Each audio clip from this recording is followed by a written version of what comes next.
গুলির নির্দেশদাতা হাসিনা, উদ্ভট স্ট্যাটাসের মাধ্যমে জয়ের হাস্যকর কাণ্ড।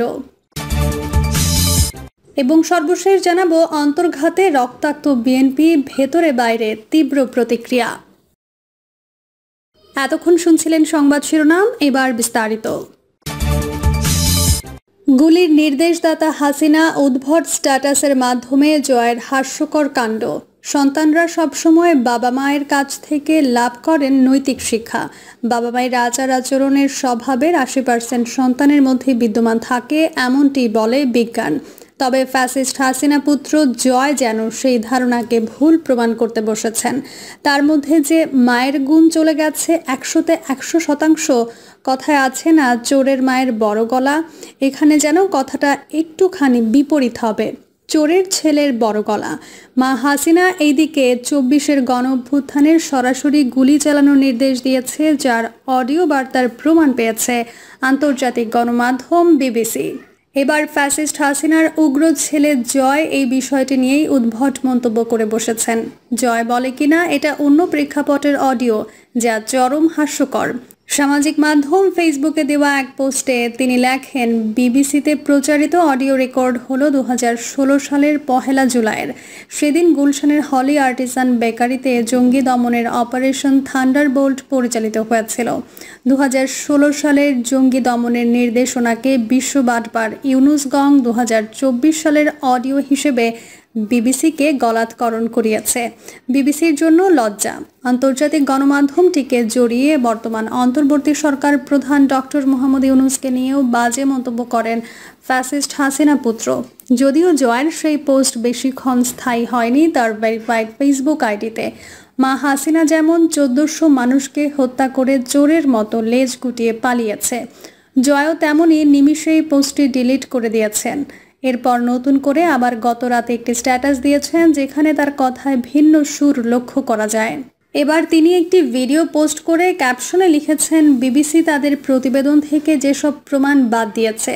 বিক্ষোভকারীরা কেবল নিরস্ত্র ছাত্রই ছিল না, তাদের ভেতরে সশস্ত্র জঙ্গিরা অনুপ্রবেশ করেছিল, যারা অনেক পুলিশ সদস্যকে আক্রমণ করে হত্যা করেছিল। প্রধানমন্ত্রী শেখ হাসিনার বক্তব্যের একটি ছোট অংশ প্রসঙ্গের বাইরে নেওয়া হয়েছিল।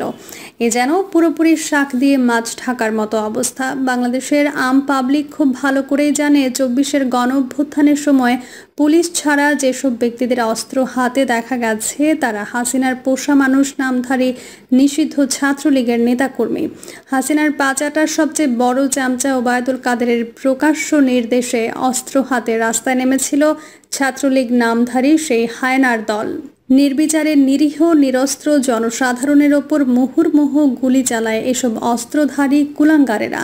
তৎকালীন হাসিনার নিয়ন্ত্রণাধীন পুলিশ র্যাবের সাথে কাঁধে কাঁধ মিলিয়ে নেমে পড়ে ছাত্র জনতার কোটা সংস্কার আন্দোলন দমাতে। আর হাসিনা পুত্র সেই অস্ত্রধারী ছাত্রলীগের ভিডিও পোস্ট করে কিনা বলছে এরা জঙ্গি। জয়ের এমন উদ্ভট কর্মকাণ্ডে রীতিমতো সামাজিক মাধ্যমে ছেয়ে গেছে হাস্যরসে। হাসিনার 5,500 খ্যাত পুত্রকে নিয়ে ট্রলের বন্যায় মেতেছেন নেট নাগরিকরা। অরুণা অরা নামের একজন ফেসবুকে জয়ের সেই পোস্টের স্ক্রিনশট শেয়ার করে লিখেছেন, মা ছেলে দুইটাই বড় মাপের বাটপার। পোস্ট করে তা আবার ডিলিট করেছে। হাস্যকর, নির্লজ্জ, বেহায়া, অমানুষের দল। বাঙালিদের কি মনে হয়, এত দেশপ্রেম তো তোমার মা চোরের মতো লেজ গুটিয়ে পালিয়েছিল কেন? আর তুমি বা আমেরিকার নাগরিকত্ব নিয়ে সেখানে বসে আছো কেন? লাউড অ্যান্ড ক্লিয়ার, 24-এর হত্যাকাণ্ডের জন্য সম্পূর্ণ দায়ী হাসিনা আর তার পরিবার। বিবিসির প্রকাশ করা কল রেকর্ডও 100% সত্য, তা সবাই জানে আর বোঝে। প্রকৌশলী গোলাম কিবরিয়া জয়ের এমন উদ্ভট আচরণ সম্পর্কে লিখেছেন, আইটি নিয়ে তো খুব গর্ব আপনার, আইটি কি বোঝেন? বুঝলে কি আর পোস্ট করে আবার ডিলিট করতেন? স্ক্রিনশট নিয়ে নিয়েছি। এভাবে চুরি করাটাও তো মায়ের কাছে শিখেছেন। বিবিসি যা তুলে ধরছে তার জন্য আমরা আন্তর্জাতিক গণমাধ্যমটির প্রতি কৃতজ্ঞ। তুমি আর তোমার ফ্যাসিস্ট মা খুনি হাসিনার কথা আমরা আর বিশ্বাস করি না। তোমরা বিশ্বাসঘাতক, বেঈমান, অকৃতজ্ঞ। ডক্টর ফারজান ইয়াসমিন নামের আরেকজন ফেসবুকে জয়ের এমন উল্টাপাল্টা পোস্টের বিষয়ে লিখেছেন, মস্ত বড় পাগল এই ব্যক্তি। পাবনা মানসিক হাসপাতালের দৃষ্টি আকর্ষণ করছি এই উন্মাদ পাগলকে ধরে পাগলা গারদে রাখতে। জয়ের এসব আবোল তাবোল ফেসবুক পোস্টে এভাবেই বাংলাদেশের নেটিজেনরা ক্ষোভ ঝাড়ছেন আর হাস্যরসে ফেটে পড়ছেন ফ্যাসিস্ট হাসিনা আর জয়ের প্রতি। কেউ কেউ তাকে উন্মাদ পাগলও আখ্যা দিচ্ছেন। অন্তর্ঘাতে রক্তাক্ত বিএনপি, ভেতরে বাইরে তীব্র প্রতিক্রিয়া। টানা ১৯ বছর ধরে ক্ষমতার বাইরে দেশের অন্যতম বড় রাজনৈতিক দল বিএনপি।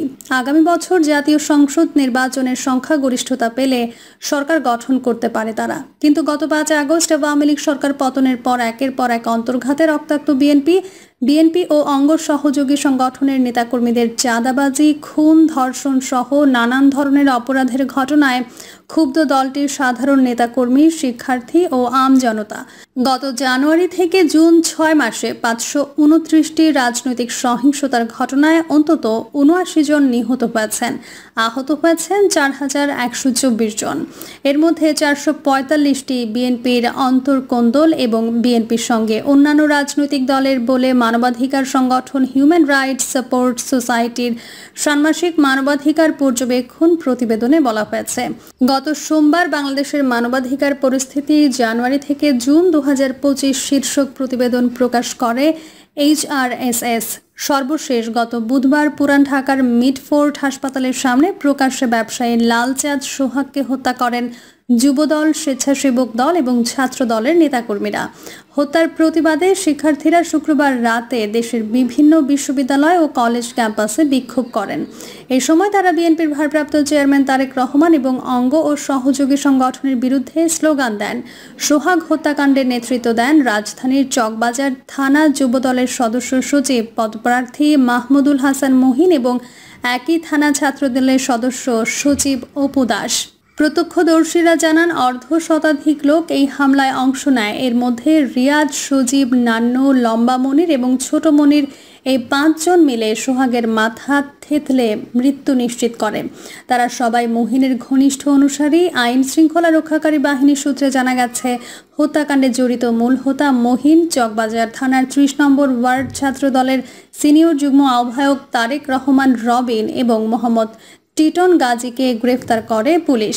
এছাড়া এই ঘটনায় জড়িত থাকার অভিযোগে কেরানীগঞ্জের ইবনে সিনা হাসপাতাল এলাকা থেকে ২ আসামি যুবদল নেতা মহিনের কর্মী লম্বা মনির এবং মিডফোর্ট হাসপাতালের আউটসোর্সিং কর্মচারী ছোট মনিরকে গ্রেফতার করে র্যাব। এ নিয়ে মোট ৫ জনকে গ্রেফতার করা হয়েছে। তবে এজাহারভুক্ত অন্য আসামিরা এখনও পলাতক, তাদের ধরতে অভিযান চলছে। বিএনপিতে তীব্র প্রতিক্রিয়া। সোহাগ হত্যার ভিডিও দেখে দেশ বিদেশের মানুষ সামাজিক যোগাযোগ মাধ্যমে তীব্র প্রতিক্রিয়া জানায়। এমনকি বিএনপির মধ্যে তীব্র প্রতিক্রিয়া সৃষ্টি হয়। হত্যার প্রতিবাদে এরই মধ্যে বিএনপি, যুবদল, স্বেচ্ছাসেবক দল এবং ছাত্র দলের বেশ কয়েকজন নেতাকর্মী পদত্যাগের ঘোষণা দিয়েছেন।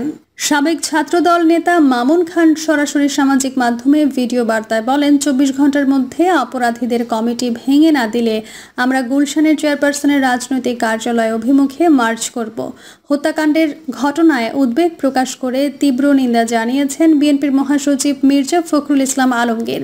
শুক্রবার গণমাধ্যমে পাঠানো এক বিবৃতিতে তিনি বলেন, ওই পৈশাচিক ঘটনা কেবল একটি জীবনহানি নয়, এটি রাষ্ট্রীয় নিরাপত্তা, নাগরিক অধিকার এবং আইন শৃঙ্খলা রক্ষায় গভীর হতাশার বহিঃপ্রকাশ।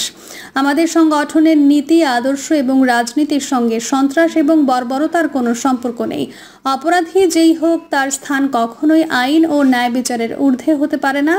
অন্তর্বর্তী সরকারের উদ্দেশ্যে মির্জা ফখরুল বলেন, উল্লিখিত ঘটনাটির অবিলম্বে নিরপেক্ষ এবং বিশ্বাসযোগ্য তদন্ত নিশ্চিত করুন। প্রকৃত অপরাধীদের আইনের আওতায় এনে দৃষ্টান্তমূলক শাস্তির দৃষ্টান্ত স্থাপন করুন। বিএনপির স্থায়ী কমিটির সদস্য সালাউদ্দিন আহমেদ বলেন, মিডফোর্টের ঘটনায় সিরিয়াস ব্যবস্থা নেওয়ার পরও বিচ্ছিন্ন ঘটনায় দায় বিএনপির ওপর চাপানো অপরাজনীতি, এটা নোংরা রাজনীতির চর্চা। সালাউদ্দিন আহমেদ বলেন, বিএনপি ও এর অঙ্গ সহযোগী সংগঠন কোনো অপরাধীকে কখনো প্রশ্রয় দেয় না, কোনো দিনও দেবে না। এক্ষেত্রে বিএনপির অবস্থান জিরো টলারেন্স। সোহাগ হত্যার ঘটনায় যুবদল, স্বেচ্ছাসেবক এবং ছাত্রদলের অভিযুক্ত সদস্যদের আজীবন বহিষ্কার করা হয়েছে বলে জানিয়েছে বিএনপি। যুবদলের কেন্দ্রীয় সভাপতি আব্দুল মোনায়েম মুন্না এবং সাধারণ সম্পাদক নুরুল ইসলাম নয়ন এক বিবৃতিতে জানিয়েছেন, এই ঘটনায় করা মামলার আসামি যুবদলের কেন্দ্রীয় নির্বাহী কমিটির সাবেক সহ জলবায়ু বিষয়ক সম্পাদক রজ্জব আলী পিন্টু এবং ঢাকা মহানগর দক্ষিণ যুবদলের যুগ্ম আহ্বায়ক সাবা করিম লাকিকে প্রাথমিক সদস্য পদ সহ দল থেকে আজীবনের জন্য বহিষ্কার করা হয়েছে। এই অবস্থা কেন বিএনপির? বিএনপির নেতাকর্মীদের সঙ্গে কথা বলে জানা গেছে, দীর্ঘদিন ক্ষমতার বাইরে থাকার কারণে কেন্দ্র ও তৃণমূলের মধ্যে যোগাযোগ বিচ্ছিন্ন হয়ে আছে। স্থানীয় নেতৃত্ব কার্যত স্বেচ্ছাচারী হয়ে উঠেছে। সাধারণত নেতাকর্মীদের কোনো অপরাধের ঘটনা ভাইরাল হলে বা ভিডিও ছড়িয়ে পড়লে দোষীদের বহিষ্কার করা হচ্ছে, কিন্তু এর বাইরেও অনেক ঘটনা ঘটছে। অপরাধীদের বিরুদ্ধে ব্যবস্থা না নেওয়া বা দলীয় প্রভাবশালী নেতাদের চাপে পদক্ষেপ না নেওয়ার সংস্কৃতি অপরাধ প্রবণতাকে উৎসাহিত করেছে। প্রিয় দর্শক, এই ছিল এখনকার সর্বশেষ সংবাদ। আপডেট সব সংবাদ পেতে চ্যানেলটি সাবস্ক্রাইব করে বেল আইকনটি ক্লিক করে রাখুন।